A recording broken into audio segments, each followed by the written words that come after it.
Cash stuffing with me. So, I decided nga ang akon nga ginansya sa cash in cash out ko, mahimo kita sang savings challenge.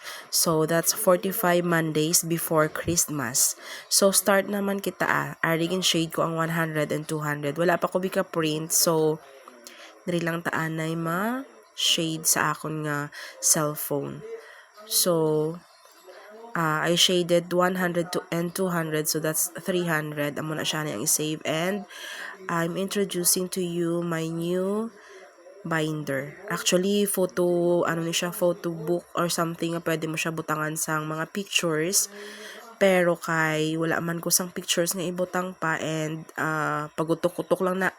Actually, may isa pa ko ni spare, so I'll make use of it. Kay ang iban ko nga ginansya sa akon nga cash in cash out, ginabayad ko na siya sa akon nga loan.